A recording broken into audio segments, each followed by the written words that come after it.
The universe was old. Stars had burned for billions of years. Civilizations had risen and fallen, and countless empires had etched their names into the fabric of time.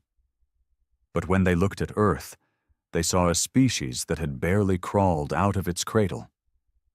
To them, we were young, naive, and primitive. They had no idea we were the elders.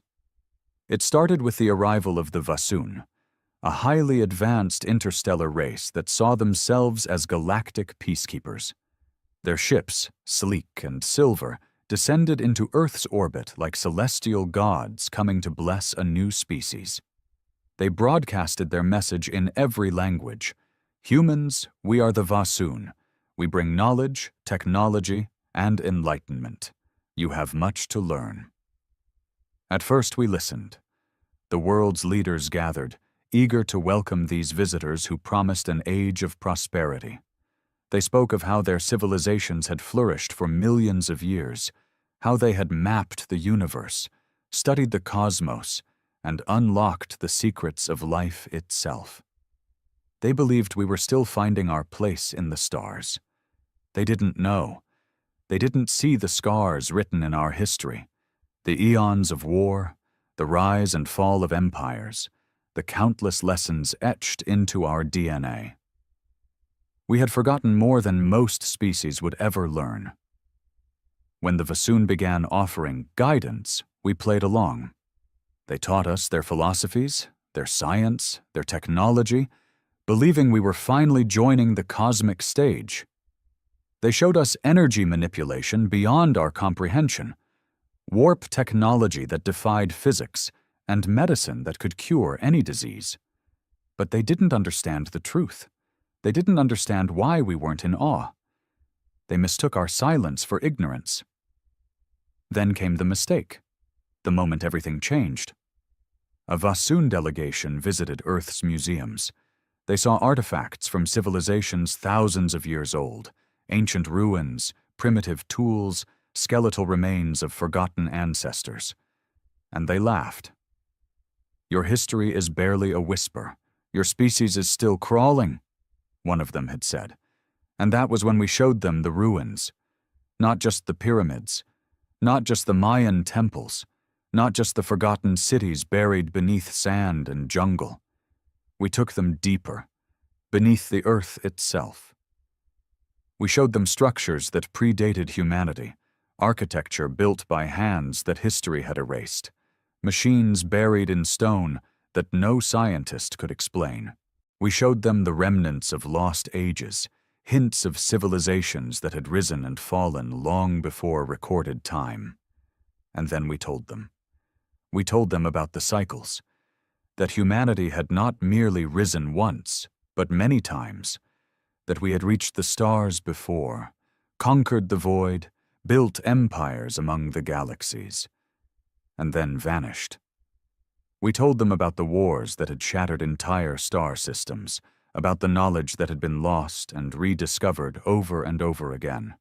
We told them that Earth was not our first home, it was our last. The Vasun went silent. They scanned our planet again, not just its surface, but its deepest layers.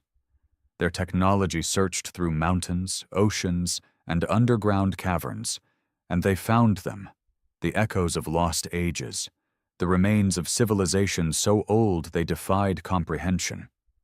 And then they realized. We were not young. We were old. Older than them.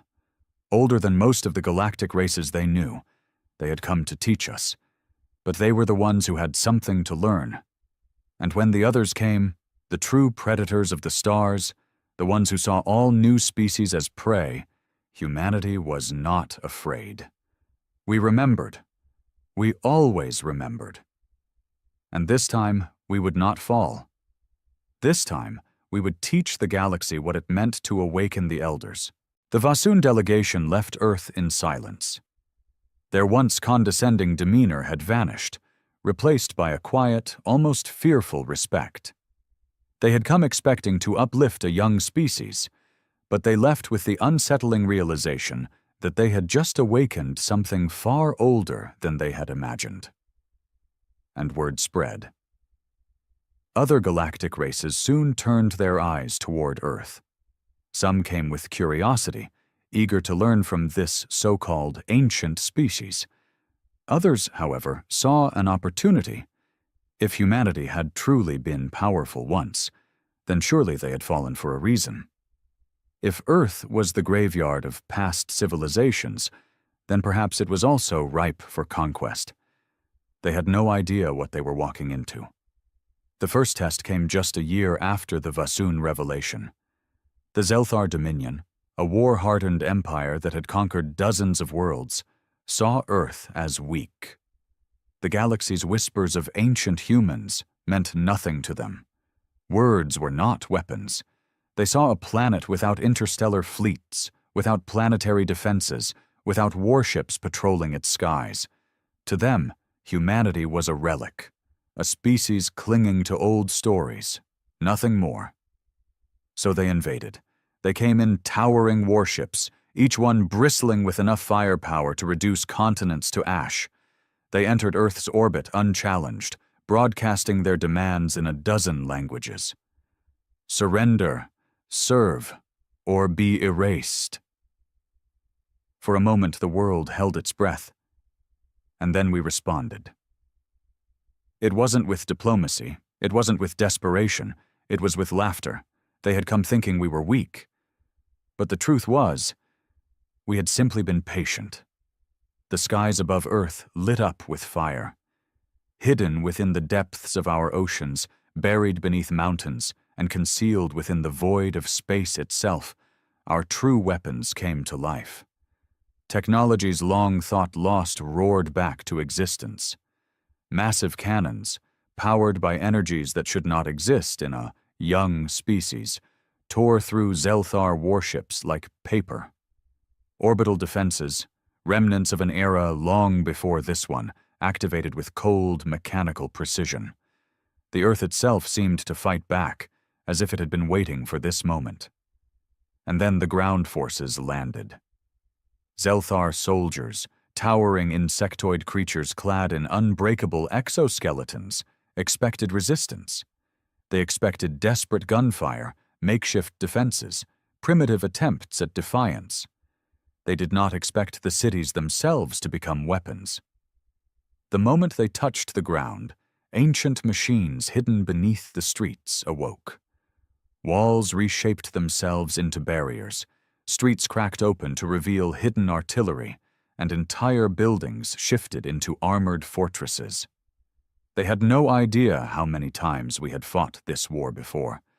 They had no idea we had designed our world to fight back. The battle lasted 3 days. On the 4th, the Zelthar fleet burned in the sky, their flagship torn in half. Their invasion force was no more. The few who survived were allowed to leave, not as victors, not even as equals, but as messengers. Messengers who would spread one undeniable truth across the stars. Humanity was not to be underestimated. We were not young. We were the ones who had come before, and this time we would not fade away. The Zelthar fled, their shattered fleet limping back into deep space, their empire forever changed by the horror they had unleashed upon themselves. The message was clear. Earth was not to be touched, but in the void beyond, the stars whispered.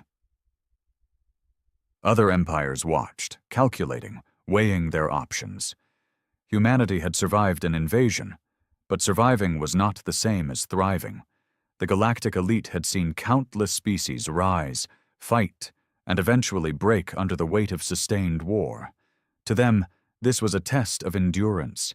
They had no idea we had done this before, and we would do it again. For the next 3 years, the universe held its breath. No empire dared to strike openly, but we were not naive. The whispers of hidden plots, of spies and sabotage, reached our ears. Some species sought alliances, some sought control, and others simply wanted to know the truth. Had humanity really walked the stars before? Did we truly have knowledge beyond our years? And if we did, why had we fallen? The answers lay beneath Antarctica. For decades, Human archaeologists had puzzled over an impossible structure hidden deep within the ice. Satellite scans showed it was too symmetrical, too precise to be natural. But when the Vasoon had rescanned our planet, they had confirmed what we had long suspected. It was a ship. Not just any ship. An ark, a relic of a time before this era, buried beneath frozen wastelands. A remnant of a war that had erased entire galaxies from history. When we unearthed it, the truth became undeniable. The ship's systems, ancient beyond comprehension, still held records, fragmented, corrupted by time, but not lost. They told of a war against something beyond the known universe, a war that had forced humanity to retreat, to erase itself from the galactic stage, to bury its knowledge so that the enemy could never find it. We had not fallen. We had chosen to disappear. And now, with the Ark's systems awakening, the question was no longer whether humanity would return to the stars. It was whether the thing we had once fought would notice. The warning came on the 4th year, a deep space relay, a Vasoon station monitoring the outer reaches of the known galaxy, sent a final transmission before falling silent. No ships had been seen approaching. No signals had been detected, yet the station was simply gone. And then the message arrived, not in words, not in threats, but in a single ancient symbol burned into space itself, etched across the void like a scar. We knew it. We had seen it before. And we had spent countless ages hoping to never see it again. The elders of humanity had awakened. But so had our greatest enemy. The war we had once lost was coming back. This time, we would be ready. The galaxy didn't understand what was coming. To them, the Vasoon station had simply vanished. A mystery, an anomaly, something to be investigated in due time. But we knew better. We had seen this before. The symbol burned into the void was older than any empire in existence, older than any civilization still standing.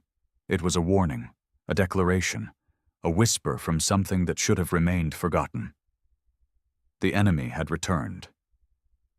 In secret, we began preparations.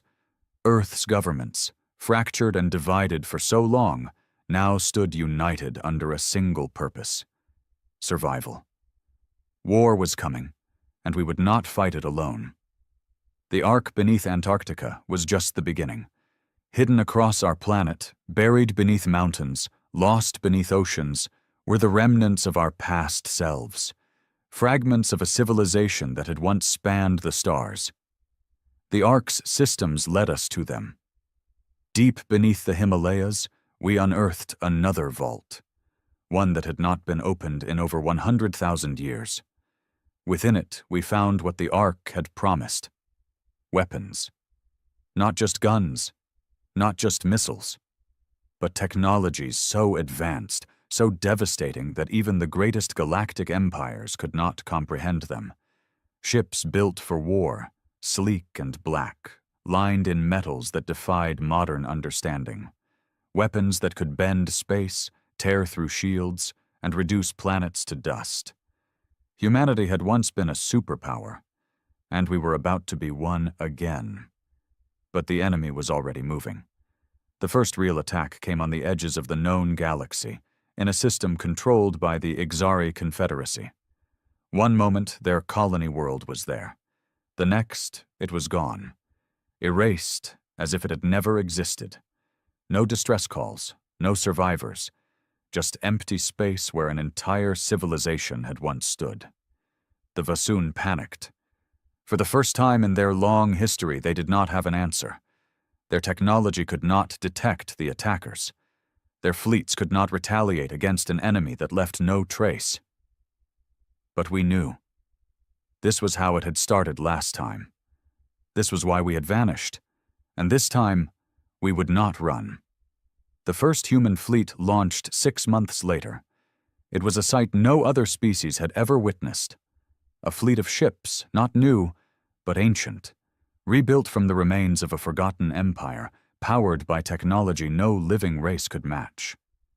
They were sleek, dark, almost alive in their movements, and they carried a single message to the stars. Humanity had returned. We were not the children of the galaxy. We were the last remnants of something greater. And this time, we would not be erased. The enemy finally revealed itself. A rift tore open in the fabric of space, blacker than the void itself. From within, they came, silent, formless, shifting things, existing half in reality and half outside of it. They did not speak. They did not negotiate. They consumed. The battle that followed was unlike anything the galaxy had seen. The Vasun, the Zelthar, the Ixari, all of them sent ships, desperate to fight an enemy they did not understand. Their weapons failed. Their defenses crumbled. But humanity had faced them before. And this time, we did not come unprepared. The moment the enemy emerged, our weapons roared to life. Not lasers, not missiles, but something older, something built not to kill but to erase. The enemy faltered. For the first time in its long, endless existence, it hesitated. Because we were not like the others. We remembered. And we had returned for vengeance. The first strike was devastating. Galactic fleets burned, shattered by an enemy they could not comprehend. The Zelthar warships, their pride and arrogance still fresh from their defeat on Earth, were the first to fall. Their shields flickered, their weapons fired blindly into the void, but it was useless. The enemy did not fight conventionally. It did not rely on ships, on fleets, on physical form. It was something else entirely. A hunger, a force, something that devoured reality itself. The Zelthar died screaming. The Ixari were next, their delicate crystalline ships dissolving into nothingness as the enemy simply unmade them. No debris, no wreckage, just empty space where entire vessels had once been. The Vasun, the so-called peacekeepers of the stars, tried to flee. Their ships flickered, jumping to warp, but they never arrived at their destinations. One by one, their escape routes collapsed into blackened voids, as if the universe itself had swallowed them whole. Panic spread. The galaxy was losing, and then humanity struck back. We had been here before. We had fought this war before, but last time we had been unprepared. We had not understood the enemy. We had not known how to stop it. Now, we did. The first human warship to enter the battle was Exodus Prime, an ancient vessel, its hull reforged from metals that no living scientist could explain. It moved with impossible precision, as if space itself bent around it. It carried no conventional weapons. Instead, it wielded something far more dangerous, the echo cannon. A weapon built in another time, for another war, a weapon designed not to destroy the enemy, but to erase it from existence entirely. With a single pulse, Exodus Prime fired. The void itself rippled, and for the first time, the enemy recoiled. The attack did not just damage it, it remembered. It had faced this before. It had won last time, but now things were different, because now humanity remembered too. And this time, we would not lose. Across the battlefield, human warships emerged, not from hyperspace, not from jump points, but from hidden locations scattered across the galaxy. Forgotten strongholds buried deep within uncharted space. Humanity had never truly fallen. We had simply waited. And now, the waiting was over. The counterattack was relentless. Every human ship was a relic of the past, rebuilt, reforged, improved. Weapons that had once been abandoned were now unleashed in full force. The echo cannons struck again, tearing through the void, unraveling the enemy piece by piece. The galaxy watched in disbelief. They had thought Earth was young. They had thought humanity was just beginning. Now they saw the truth. We were the last remnants of the first great war. We were the ones who had fought before, who had lost, who had hidden. We were not new to the stars. We were their ancestors, and this time, we would be their salvation. The battle raged for days. The enemy, once unstoppable, now faltered. It had underestimated us. It had assumed we were as weak as the others. It had believed we had forgotten. But we had spent thousands of years preparing for this. We had never forgotten. And now, for the first time in history, the enemy feared. Because humanity did not just fight wars, we ended them. The enemy was vast. It was ancient, older than the galaxies themselves. It had erased civilizations before, consuming them, devouring their histories until not even memories remained. But it had never faced something like us. We were not the strongest, not the fastest, not even the most advanced, but we endured. And that was what the enemy feared the most. The final stage of the war began in the ruins of a dead system, one whose name had been forgotten long before the first modern races had even crawled from their homeworlds. The remains of shattered planets hung in the void like gravestones, silent, lifeless. It was here that the enemy made its last stand, and it was here that we finished what had begun eons ago. The battle was unlike anything recorded in history. The enemy did not fight as others did. It did not rely on fleets, on strategy, on logic. It was a force of destruction, a presence that twisted the very fabric of space itself. But we had learned its weaknesses. We had uncovered the truths buried deep in the ruins of our lost past. The echo cannons had wounded it. The ancient warships had held the line. But it would not be enough to simply drive the enemy back. We had to erase it, and for that, we needed the final weapon. For centuries, it had been hidden beneath the surface of Mars, buried under layers of rock and dust, waiting for the moment when humanity would need it once more. It had no name. Its creators had ensured that even the memory of it had been forgotten. But the Ark had remembered, and now, so did we. The final ship, Oblivion's Wake, carried the weapon to the battlefield. It was not a bomb, not a superweapon. It was something far more dangerous. It was a reset, a construct of impossible energy, built to rewrite reality itself, to erase the enemy from existence, not just in the present, but in the past, in the future, in every timeline it had ever touched. It was the reason humanity had vanished once before, because the last time we had tried to use it, we had failed, and the cost had been everything. As Oblivion's Wake reached the battlefield, the enemy sensed it. It remembered the weapon. It screamed, not in sound, not in words, but in something deeper, something primal. The void itself trembled as it tried to stop us. Reality twisted. Stars flickered. Entire ships vanished, erased from time before they could even fire.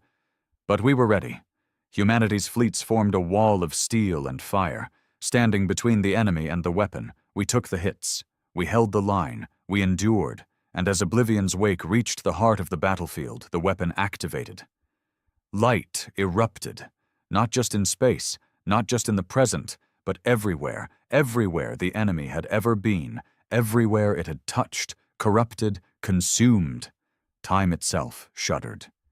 And then, silence. The galaxy held its breath. For the first time in untold eons, the enemy was gone, not defeated, not banished, erased.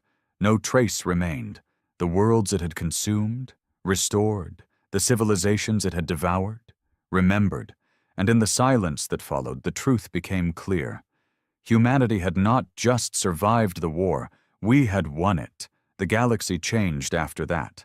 The Vasoon, the Zelthar, the Ixari, they no longer looked at us as children. They no longer saw Earth as a backwater world, a species barely stepping into the stars. They knew the truth now. We were not young, we were not new, we were the elders of the universe, the ones who had come before, and now we had returned. This time, we would not disappear. This time we would ensure that nothing like the enemy could ever rise again. This time, the galaxy would remember, and so humanity stepped forward, not as conquerors, not as rulers, but as guardians, because we remembered what the others had forgotten, that some threats never truly die, that some wars never truly end, and that next time we would be ready because humanity always endures, and we would be watching. Forever, the galaxy had never seen a war like this. For centuries, the great empires of the stars had fought among themselves, trading planets like currency, waging wars with rules, with codes, with restraint. Then they made the mistake of attacking Earth. No one had ever considered humanity a real threat. Earth was a backwater world, primitive by galactic standards. The Dominion, a sprawling empire of cold-blooded Zellari overlords, saw Earth as nothing more than an easy conquest, a test, perhaps, for their young warriors. They descended upon the blue planet with their gleaming warships, expecting surrender. Instead, they found hell. The first days of the war were chaos. Humanity, fractured and unprepared, suffered immeasurable losses. Cities were burned from orbit, entire populations were wiped out in the blink of an eye. The Zellari laughed at the feeble resistance, their warriors marching through the ruins of human civilization, believing victory was all but assured. Then humanity changed. Survival wasn't enough. Surrender was never an option.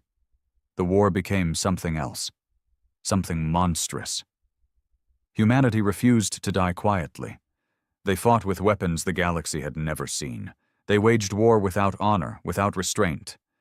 The Dominion had come expecting a civilized battle, but what they got was annihilation. Earth's soldiers turned to guerrilla warfare, using every trick, every trap, every ounce of desperation to claw back their world. And when they finally learned to fight in space, when they adapted, when they evolved, there was no stopping them. The first true victory came when the Resistance captured a Zellari warship. No one knew how the ragtag survivors did it, only that they had stormed the craft like demons from hell, slaughtering the alien crew with their bare hands when their weapons failed. And then they took the war to the stars. The galaxy watched in horror as the tides turned. Human warships, fast and relentless, struck deep into Dominion territory. Planets that had never known war burned as humanity avenged its fallen. The Zellari, once proud conquerors, now fled in terror at the sight of Earth's war banners. But it wasn't just war. It was something worse. It was personal. Humanity did not just conquer, they destroyed. They wiped out entire species that had allied with the Dominion. They burned entire civilizations to the ground. The peaceful races of the galaxy begged for mercy, pleaded for humanity to stop. But Earth had no mercy left. And so, the war continued.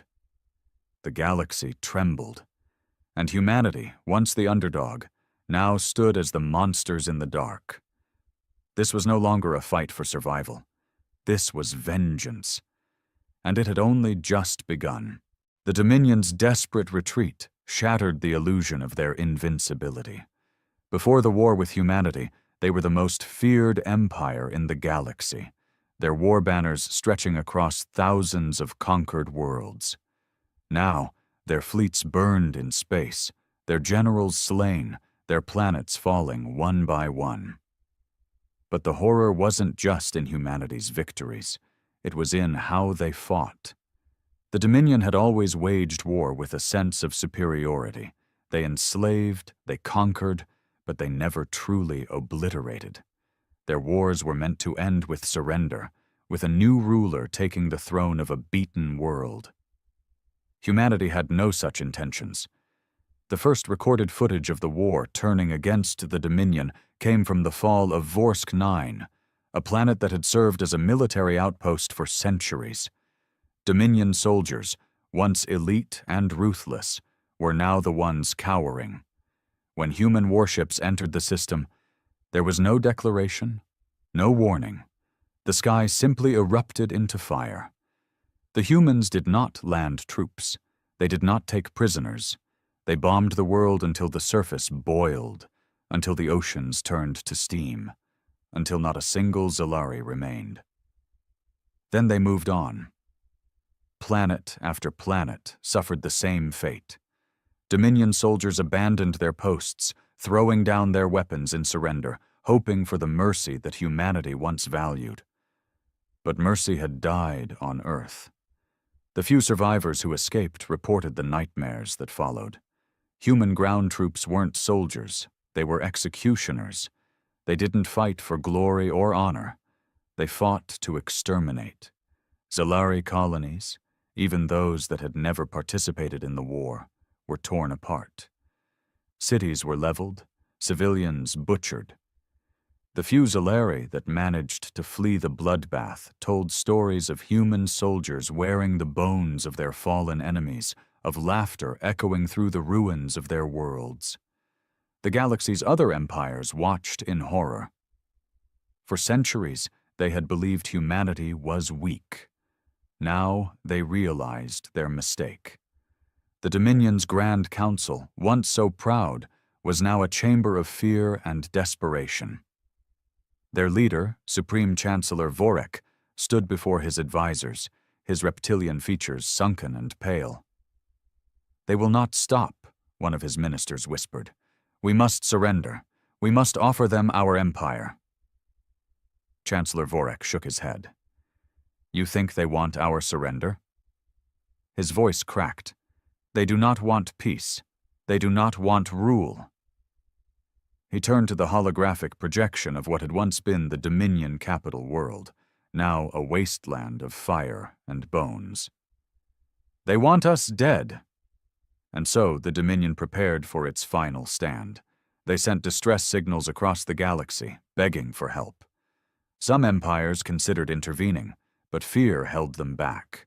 If the Dominion, the most powerful empire in the galaxy, had fallen to humanity, what chance did they have?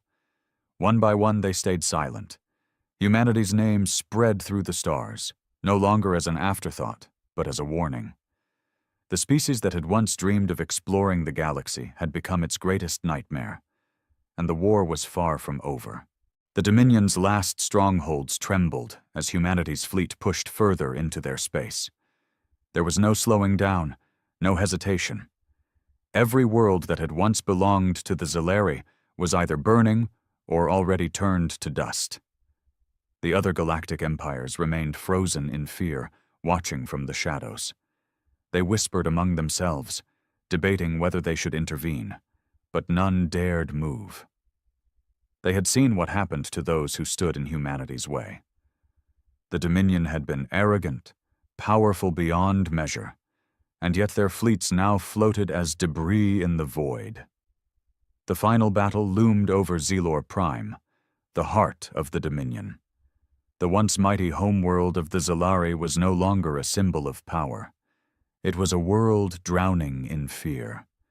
Its once proud cities were filled with refugees, the remnants of a species on the brink of extinction. The skies above Zelor Prime were a desperate mess of defense platforms, last-ditch barricades, and warships pulled from the farthest reaches of the Dominion. But deep down, they all knew the truth. Nothing would stop what was coming. The human fleet arrived in silence. No grand declarations, no demands for surrender. The galaxy had learned by now.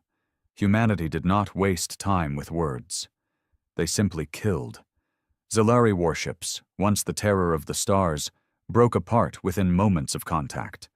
They fired everything they had: plasma lances, dark matter torpedoes, planet-killer warheads. But the humans had adapted. They learned from every battle, evolved with every loss. What had once been primitive ships of steel and fire were now fast, precise instruments of death. Within hours, the Zalari fleet was nothing more than wreckage. And then came the ground assault. Zelor Prime's surface became a slaughterhouse.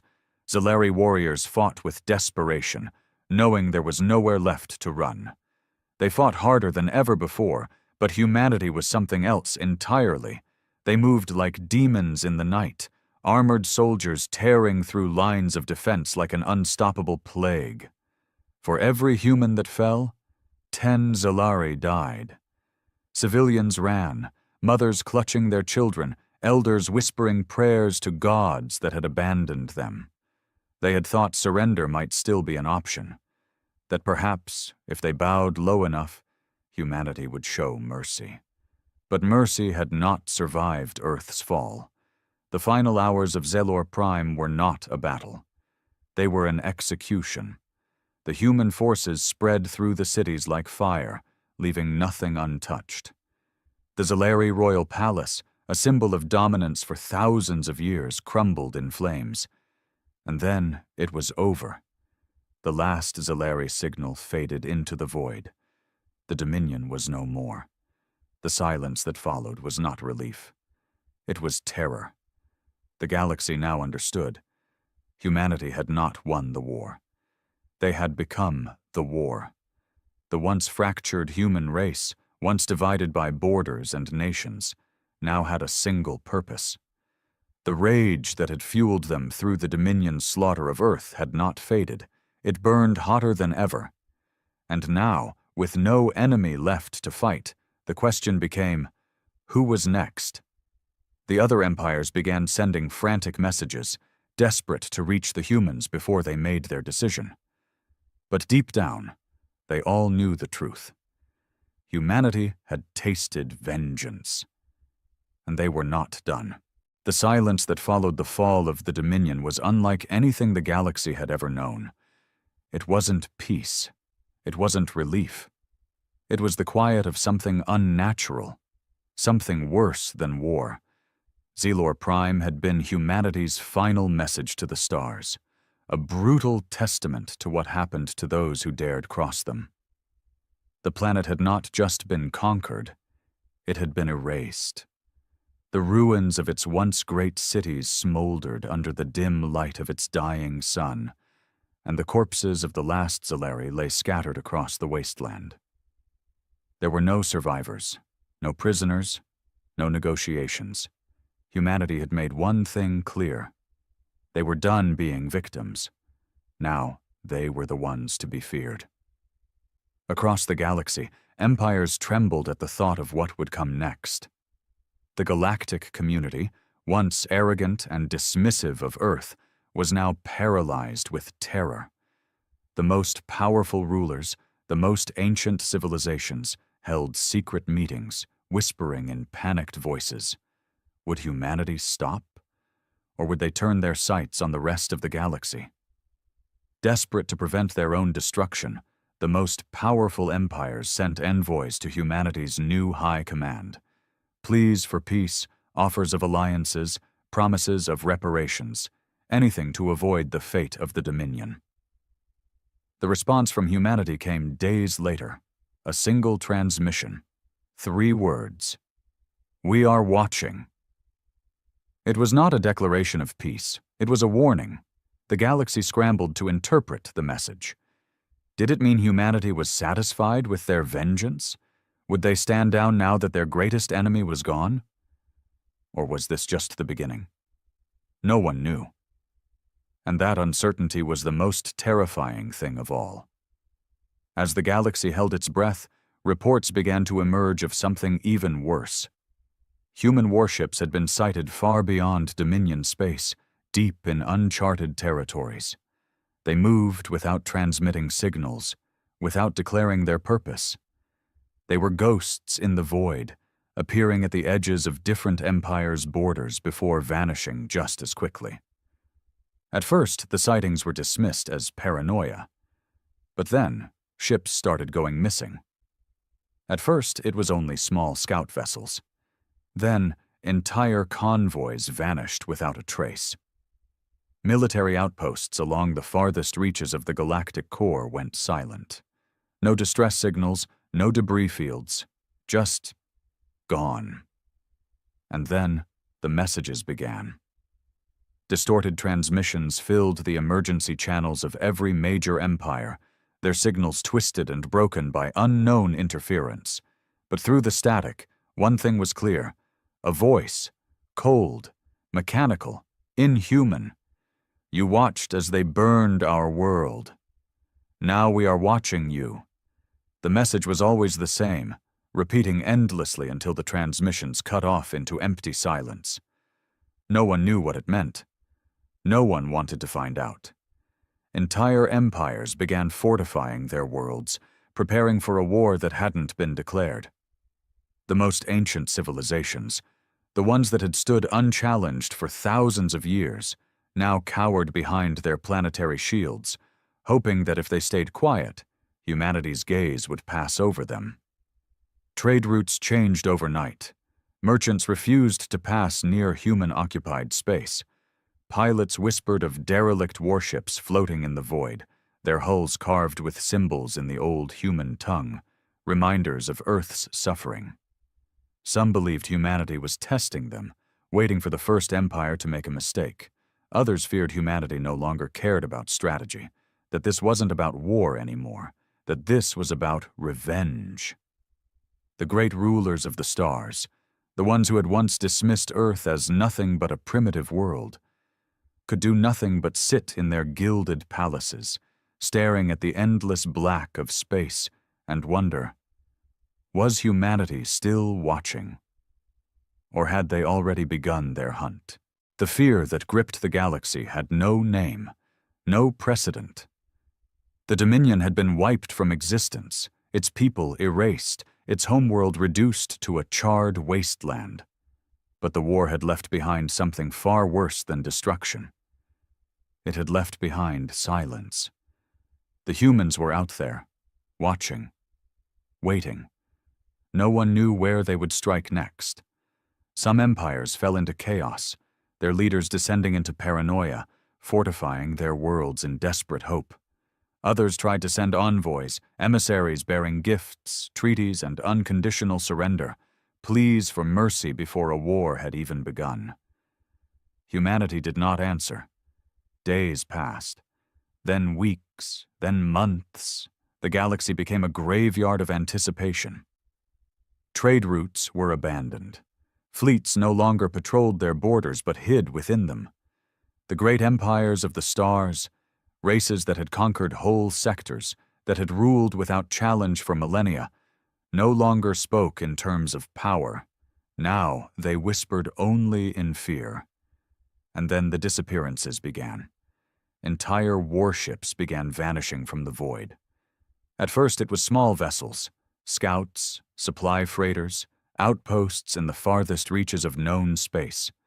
There was no distress signal, no warning, just silence. The kind of silence the humans had left behind on Zalor Prime. Then the larger ships began to vanish. Battleships, carriers, flagships of powerful armadas, entire fleets disappearing without a trace. It was never in the heart of any empire, never an outright attack. Humanity was patient. They were hunting. The first message came from the Tiran Empire, one of the oldest and most powerful civilizations in the galaxy. Their fleet, a force that had once brought entire star systems to their knees, had been reduced to scattered fragments of debris. A lone escape pod drifted into the Tioran homeworld's orbit, its occupant barely clinging to life. The transmission they recovered was garbled, broken, filled with static. But the voice, oh, the voice, they understood perfectly. You sat and watched as they burned us. Now we will watch as you fall. Panic spread like wildfire. The Tioran government collapsed within days. Their colonies, once loyal and strong, revolted before humanity even reached them. They surrendered to the ghosts in the void before the first human warship even appeared. And then, just like that, the humans were gone. No invasion, no occupation, just silence. It was the beginning of a new era, one that no one had foreseen. Races that had stood at the peak of the galactic order began to flee their own homes. Worlds that had been inhabited for thousands of years were abandoned overnight. entire civilizations packed their people into colony ships and sent them into the unknown, hoping to escape the gaze of Earth's wrath. But there was no escaping.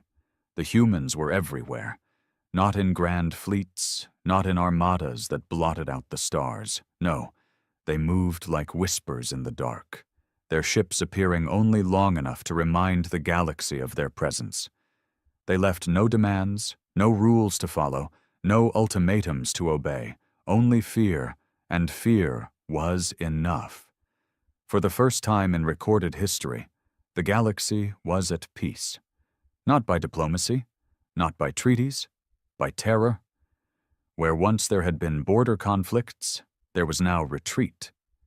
Where once mighty warlords sought conquest, there was only hesitation. No one wanted to risk drawing humanity's attention. The stars had become quiet. No war, no conflict. Because in the darkness, in the endless void of space, the name of humanity was whispered with dread. They had been underestimated. They had been attacked. They had suffered. And now they were watching. And the galaxy would never know peace again. When the Varn Dominion arrived in Earth's orbit, they came not as diplomats or explorers, but as conquerors. They had subjugated a dozen worlds before ours, turning their inhabitants into laborers, pets, or worse. Humanity, to them, was just another primitive species waiting to be tamed. They broadcast their demands on every channel, in every language, making it clear, surrender or be wiped from existence. Their ships, vast and ominous, hovered over every major city, their weapons charged and ready.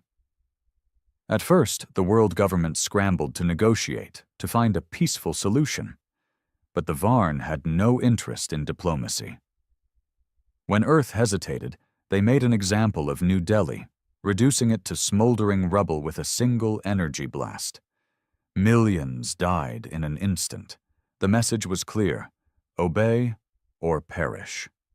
The Varn had seen resistance before. On other worlds, rebellions lasted days, perhaps weeks, before being crushed beneath their superior firepower. They assumed Earth would be no different. They were wrong. At first, humans responded with conventional warfare, jets, missiles, and coordinated strikes. But the Varn swatted them away like insects. Their shields held firm, their counterattacks devastating entire battalions. The death toll climbed with every hour. Then, something changed. The Varn noticed something strange. The humans didn't break. They didn't scatter in fear like the other species had. In fact, with every act of brutality, the humans grew more resolved, more ruthless. It wasn't just their military that fought. It was everyone. Civilians crafted makeshift weapons. Hackers infiltrated alien systems. Scientists in hidden labs worked day and night to reverse engineer stolen alien tech. Every man, woman, and child found a way to resist. The Varn saw their cities burn, but they didn't see despair. They saw rage. And then the real horror began. Captured Varn soldiers were not taken as prisoners in the traditional sense. No, the humans had something far worse in mind. They dissected them, studied them. Within days, Earth's leading biologists cracked the secret of their physiology, exploiting weaknesses even the Varn themselves weren't aware of. Reports began pouring in from occupied zones. Varn warriors, fearless in battle, started disappearing in the night. When their bodies were found, they had been butchered with terrifying precision. Some had been skinned alive. Others left hanging from ruined buildings as a warning. The Varn had underestimated humanity's ability to learn, to adapt. Worse, they had overlooked the most terrifying thing about our species. We are not bound by rules of war. On the 4th week of the invasion, the first Varn warship crashed into the Atlantic. It wasn't taken down by missiles or high-tech weaponry. It was hacked, its own systems turned against it by human ingenuity. Within days, more ships fell. The humans had cracked their codes, their networks.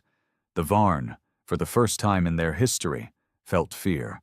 They sent reinforcements, doubling their forces, thinking sheer numbers would crush the resistance. It didn't. Instead, the humans grew bolder, more creative, more savage. They sent diplomats, hoping to negotiate a surrender on humanity's terms. But the humans didn't want peace anymore. They wanted vengeance, and they were just getting started. The Varn High Command, arrogant and overconfident, had assumed that humanity would crumble under the weight of superior firepower. They had no concept of the depths of human rage, of our ability to hold a grudge, to turn pain into purpose. By the 6th week of the invasion, the Varn were no longer the hunters. They were the hunted. Their warships, once mighty symbols of conquest, became tombs in the sky. Earth's engineers, working with salvaged alien technology, devised viruses that infected Varn systems, forcing their own ships to fire upon each other. Their weapons, once so devastating, were now unreliable, turning off at random, overheating, or worse, exploding in their own hands. But it was the ground war where the true horror unfolded. Human guerrilla fighters struck without warning. They knew their own terrain, moved like ghosts in the ruins of cities, used everything at their disposal: urban warfare, psychological tactics, biological weapons. The Varn had expected direct confrontations, traditional battles. What they got instead were ambushes, assassinations, and traps so cruel they made even their hardened warriors hesitate. Entire platoons of Varn soldiers would enter a building, only for the exits to be rigged with explosives. Others found themselves funneled into narrow corridors where waiting humans tore through them with scavenged plasma rifles. Some were lured into seemingly abandoned areas, only to be attacked by rabid dogs infected with alien diseases, courtesy of human scientists who had no ethical boundaries left to consider. Captured Varn officers were subjected to the same brutality they had inflicted on others. They were dissected, experimented on, their weaknesses broadcasted to every remaining resistance cell. Humans discovered that the Varn had an acute sensitivity to certain sound frequencies. Within days, speakers blared high-pitched sonic attacks across battlefields, forcing the aliens to collapse in agony before being executed. And the worst part? The humans enjoyed it. Varn prisoners spoke of the way their captors smiled as they worked, the way they relished every scream, every broken bone. This was no longer a fight for survival. It was a massacre in the making. The Varn, once the masters of terror, now found themselves drowning in it. Their forces were dwindling. Their reinforcements hesitated, reluctant to deploy to a planet where soldiers were vanishing without a trace.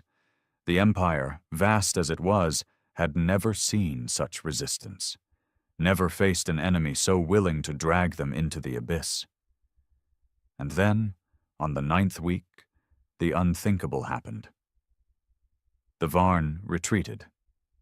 Not because they had lost too many troops, though their casualties were staggering. Not because their weapons had failed them, though their technology had been turned against them. No, they retreated because they had finally understood the truth. Humanity was not fighting for survival. We were fighting for revenge. The Varn High Command made the call, abandoning Earth and ordering all remaining forces to flee. But humanity wasn't done, not by a long shot. We had captured their ships, we had cracked their codes, and we had learned one very important lesson. We weren't just defending ourselves. We were coming for them. As the last of the Varn warships broke orbit, humanity did not cheer. There were no grand celebrations, no triumphant speeches.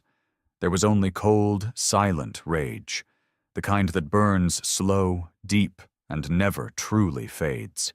The world was in ruins. Cities had been reduced to craters. Entire nations had been shattered. Millions were dead. Families erased. But humanity had endured, And now we had something we never had before. A reason to go to war beyond our own planet. Earth's brightest minds, scientists, engineers, tacticians, began working tirelessly, reverse engineering what little remained of the Varn technology. Within weeks, human scientists had developed their own versions of energy-based weaponry. Within months, they had begun outfitting their own warships. The world had changed. Governments had fallen. New alliances had risen in their place. It was no longer about countries or borders. Humanity had been forged into something new, unified by vengeance, bonded by blood. And we were no longer content to wait. The first human fleet, an armada of salvaged Varn ships and newly constructed human warcraft, launched a year after the invasion. It was not a mission of exploration. It was not a diplomatic voyage. It was an act of war. Our scouts found them first. A Varn colony world, bustling with activity. A planet that had never known war, never seen the devastation its people had unleashed upon others. The humans watched from orbit, studying the Varn civilians going about their daily lives, utterly unaware of what was coming. Some of the human commanders hesitated. These were not soldiers, not the ones who had raised our cities. But the decision had already been made long before the fleet had left Earth. The Varn had shown us no mercy. We would return the favor. The first strike was swift and merciless. Human ships descended upon the colony like avenging wraiths, bombarding their cities, cutting off their escape routes. Buildings collapsed in fire and ash. Varn civilians, unarmed and defenseless, fled in terror, just as humans once had. And then the ground troops landed. They moved through the ruins like phantoms, executing every Varn in sight. No distinction was made between soldier or civilian, young or old. Humanity had no interest in fairness. Some of the Varn begged for mercy. The humans laughed. There was no surrender. No prisoners, no diplomacy. By the time the last of the human warships left orbit, the planet was little more than scorched rock, a graveyard, a warning. And it was only the beginning. The Varn Dominion had built an empire on conquest and subjugation. They had never known fear, never understood the true cost of war. But now, for the first time in their long and arrogant history, they were afraid. And humanity was just getting started. The Varn High Command received word of the colony's destruction in stunned silence. They had underestimated humanity once before, and it had cost them dearly. But this was something else. The humans were supposed to be a broken species, licking their wounds, grateful to have survived. Instead, they had done the unthinkable. They had retaliated. And they had done it with a level of cruelty and efficiency that sent a chill through the ranks of the Varn leadership. The Varn had always been the predators, the conquerors. Every species they had ever encountered had either surrendered or been exterminated. But humanity had changed the game.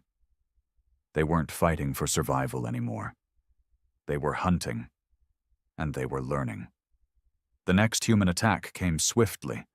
Another Varn colony, reduced to ashes.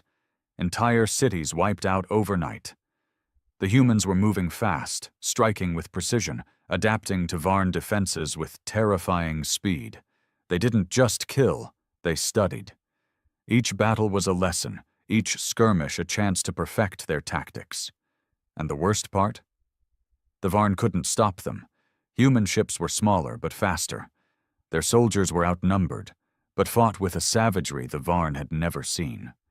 The humans did not fight to win battles. They fought to annihilate. Soon, it was no longer just colonies falling. Varn outposts, supply lines, even military strongholds began vanishing from their star maps. Some were obliterated in orbital bombardments. Others were infiltrated and turned against their own kind.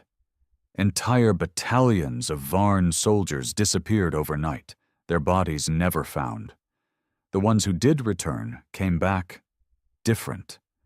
They spoke of shadows moving through the ruins, unseen killers who struck without warning. They whispered of human war cries in the dark, of screams echoing through their comms before falling silent. Some raved about being watched, about the feeling of something lurking just beyond sight, waiting to strike. The Varn had thought humanity was primitive, but humans had mastered something far worse than technology. They had mastered fear. The Varn homeworld, once the heart of a mighty empire, was now a place of paranoia and dread. Every high-ranking official knew what was coming. The question wasn't if humanity would strike the core worlds. It was when. For the first time in Varn history, they considered surrender. The war had spiraled beyond their control. The humans weren't just winning. They were dismantling everything the Varn had built, piece by piece. And then the final message came. A single human transmission, broadcasted across every Varn channel. No threats, no demands, just 6 words. "We are coming. You started this." Panic erupted. The Varn government fractured. Some demanded a last stand, an all-out war against humanity. Others whispered about fleeing, about abandoning their empire and seeking refuge in the uncharted void. But deep down, they all knew the truth. There was nowhere to hide. Because humans don't just fight wars, they end them. The final days of the Varn Dominion were not marked by glorious last stands or heroic resistance. There was no honor in their defeat, only terror, only inevitability. The humans did not launch a grand offensive toward the Varn homeworld. They did not send a fleet to blockade their space. No, that would have been too predictable, too merciful. Instead, they let fear do the work for them. One by one, Varn systems went dark. Entire planets fell silent overnight, their populations wiped out without a single distress signal sent. The few survivors who managed to escape spoke of horrors beyond comprehension. They spoke of human ships appearing from nowhere, striking with brutal efficiency before vanishing again. They spoke of power grids shutting down, life support systems failing, ships self-destructing before their crews could react. The Varn, once a proud and mighty race, were being hunted like animals. And then the assassinations began. Varn leaders were not just killed.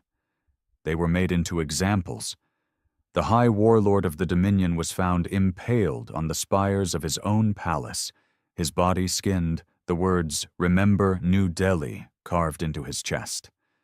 The Minister of War was discovered in his private bunker, suffocated by an unknown gas that had melted his lungs from the inside. On the walls, written in his own blood, was a simple phrase, "No surrender, no mercy." One by one, the ruling elite fell. Some tried to flee, abandoning their people, hoping to disappear into the far reaches of the galaxy. But there was no escape.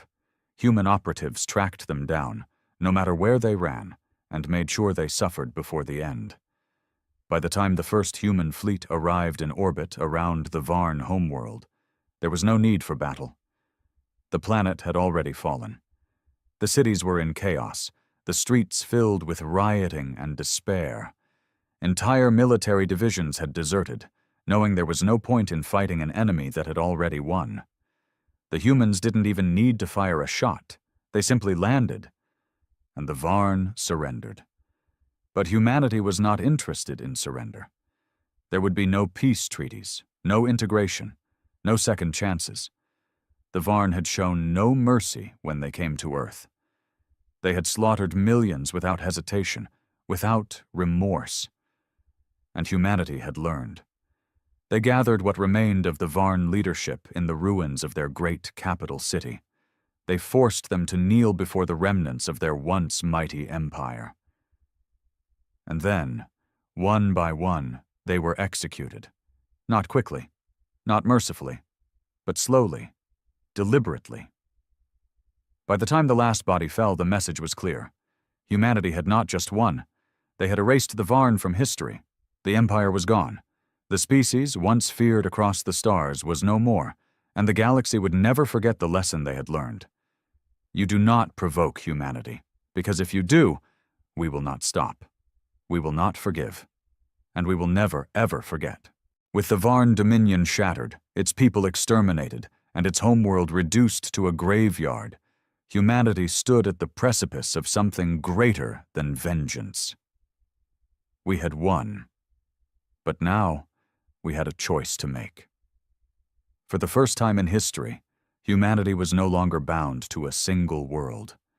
We had conquered the stars, not as explorers, not as diplomats, but as predators. The other alien species, once subjects of the Varn dominion, now looked upon us with a fear they had once reserved for their former masters.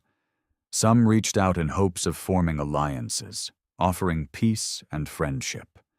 Others abandoned their colonies entirely, terrified that they would be next.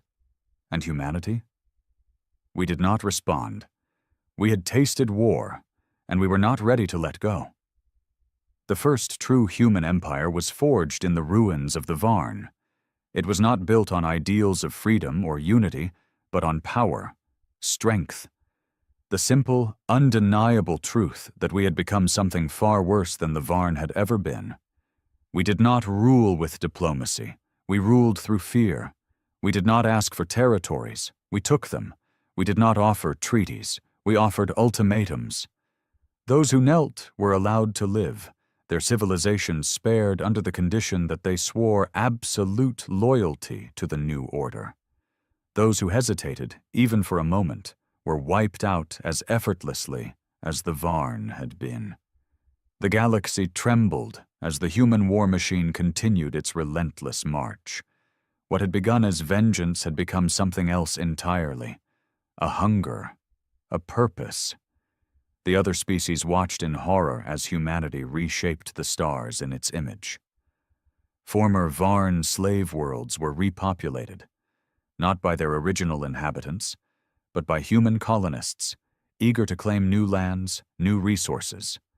Cities were rebuilt with human architecture, factories churned out warships by the thousands, and fleets expanded, no longer just for war, but for conquest. There were no rebellions. There was no resistance. The galaxy understood now. The humans were not just another empire. They were something far worse, a species that had learned not just how to win wars, but how to ensure they never needed to fight them again. Because who would dare challenge the monsters that had destroyed the Varn? Who would stand against the species that had rewritten the rules of war, that had turned survival into a weapon? No one. And so humanity continued its march, leaving only silence in its wake. Decades passed. The Varn were a distant memory, their homeworld a silent monument to what happens when you cross humanity. Their once feared empire had become nothing more than whispers in the dark, stories told to children of other species, warnings of the monsters that lurked among the stars. But humanity did not stop. We had turned war into an art, conquest into an instinct. We had evolved past the need for mercy, past the need for hesitation. The galaxy had given us a reason to fight, and in doing so, it had forged something unstoppable. There were no challengers left. The great empires that had once thrived in the shadows of the Varn either bowed or burned. Those who surrendered were allowed to keep their names, their cultures, their illusions of independence. But they answered to Earth now. Those who resisted no longer existed. Entire species vanished, their planets wiped clean and repurposed for human expansion. Not because we hated them, not because we needed their worlds, but because we could. Because humanity had learned a simple truth. War is the only language the universe understands, and we had become its most fluent speakers. The once fractured nations of Earth had long since faded, replaced by a single unified force, the human dominion. It was not ruled by politicians or idealists, but by warriors. By those who had bled on the battlefields of Earth and beyond, who had survived the fires of the Varn War and emerged unbreakable. Peace was no longer an ideal. It was an illusion we did not entertain. The galaxy did not resist because it knew better. Every planet, every system, every empire that had once stood apart was now just another piece of humanity's domain. There were no more enemies left to fight, no more threats lurking in the void. We had won. And yet, humanity was restless. War was in our blood now, a part of us as intrinsic as breath. The absence of battle left a void, an emptiness we could not fill with politics or civilization. We had conquered the galaxy, and now we looked outward, beyond the mapped stars, beyond the known universe, because we were not done. There was still more to take, more to fight, more to break. The universe had made a mistake when it provoked humanity, and now it belonged to us.